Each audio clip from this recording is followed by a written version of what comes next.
Hello, thank you all for watching my channel.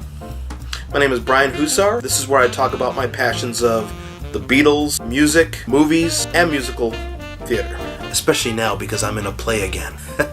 I post videos when I can, based on when the kids allow me to do it. If you like what you see, if you're roaming around, please click that subscribe button. If you like this video, please give me a thumbs up.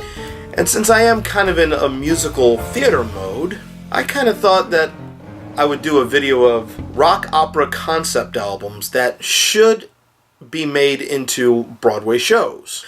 Especially since in the 90s, Pete Townsend turned Tommy into a Broadway show. Opinions on that are another story. Although I did play Uncle Ernie in a community theater production of Tommy, as we'll cut to right now with some photos. Nice. Look at that. Look at that. Wow. And Green Day's American Idiot was turned into a Broadway show.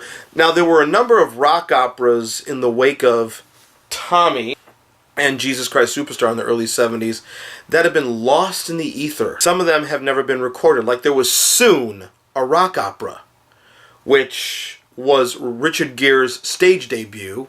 And the show is never to be heard from again. I think it only lasted like 4 performances. I'm dying to hear it. And one that I recently heard, and I have as a used album, The Survival of St. Joan, which Stephen Schwartz actually produced the album.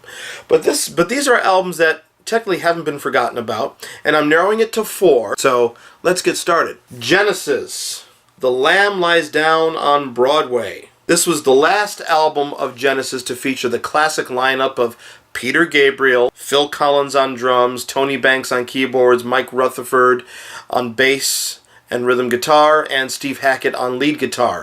It was a concept album, and it was a story that Peter Gabriel had wanted to tell.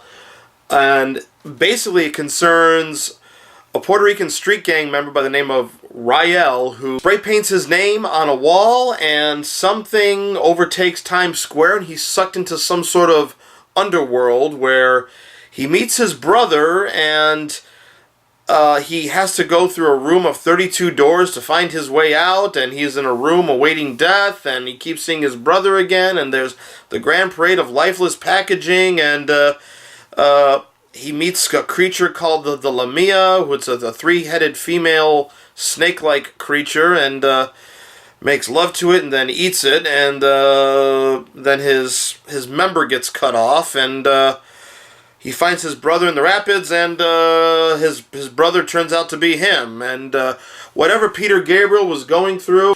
But the story reprinted inside the album here, it probably takes several trips to the psychologist's office to find out what is going on in this album. But the music is good, the ambition is good, and if they could figure out what was going on in the story and what it all means, I think it could make a good show. The only hint Peter Gabriel's ever given about this thing is that it's a Pilgrim's Progress with a bit of West Side Story, and it's been a long time since I read Pilgrim's Progress, and I don't think I'm going to go through that again. But some great songs in here, like the title track and Carpet Crawlers and The Lamia.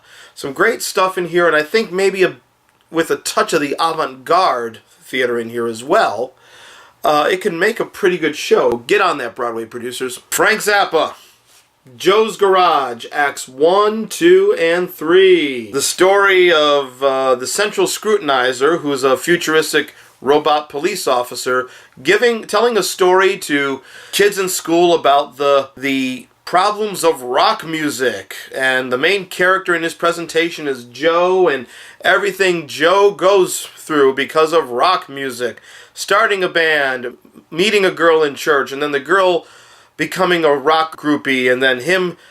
It's very Frank Zappa, if you know who Zappa is. The music is very complicated and serious, but as Zappa said, it's probably the only opera you can dance to. How they would stage certain numbers, if you're familiar with this album, like the Cyborg sequence, the Keep It Greasy song, and I know some regional theaters have staged this, and there was a staging that was approved by Frank Zappa's late widow, Gail, in California. So how they did those, they must have done them as erotic dance numbers or something like that. If anybody knows Zappa, he offends everybody. He's an equal opportunity offender. So, yeah, we could use, in the world of Book of Mormon, this could possibly work. In the world of rock and roll, I think Ray Davies of the Kinks always had bad timing. This is the Kinks album in 1969, Arthur, or the Decline and Fall of the British Empire. Now, this was conceived as, I think, an hour and a half BBC Granada TV musical play. And the production problems happened. Ray Davies of the Kinks happened to come to America to try and sort out some issues because there was a musicians union ban on the Kinks playing in America. That he got back to England and he found out that the television production had been canceled. There was a produced script. I would love to see the produced script. Supposedly he said that there's some animation for one of the songs that's floating around in a vault somewhere. I would like to see the context of the songs here. How they were going to be used in this story. Because it's a great, just in its own right, it's a great album. I don't think the songs are in narrative order the way they would be. The story is sort of reprinted on the back here, and I still don't see how the songs would fit the story. So I would love to see how those songs would fit the story. The sad part of it is, he was working on this at the time The Who was working on Tommy. It was released after Tommy, so certain critics were calling it a Tommy ripoff. I would love to see what this could be done if this would be staged for the Broadway stage. And I think Ray Davies knows how to do it. And so Broadway producers, get on this one. The most famous of the ones that I think should have been staged for Broadway 20 years ago, The Wall by Pink Floyd. And Roger Waters for the longest time was talking about staging The Wall for Broadway. Supposedly he was working with the book writer of Billy Elliot. I've heard that like 8-10 years ago he was doing that. I do know that it's been staged by a Toronto opera company called Another Brick in the Wall, the Opera. And it was, I don't know the composer's name, but he basically elaborated on the musical themes from the album. Some songs he changed around, but it's in the running order of the album. And people who have seen it have said it's good to see it acted out. Roger Waters at first was skeptical, but once he heard what the composer did with the music, he agreed to write the actual libretto of it. So there is a staging in opera form. I don't know how the composer credits are listed, but this should have been staged for Broadway probably after Tommy. So this is my number one, and there's a lot you can do with it and keeping it in the running order and not having to really add too much to it. I'll audition for the part if they ever stage it. So those are my picks, my 4 picks for rock opera concept albums that should be staged for the Broadway stage. There's plenty others I know I've missed. I could say Queensryche's Operation Mindcrime, My Chemical Romance's The Black Parade. There's countless others out there.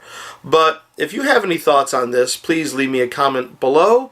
And again, if you like this video, hit that subscribe button. And I will be back with another video when my kids allow me.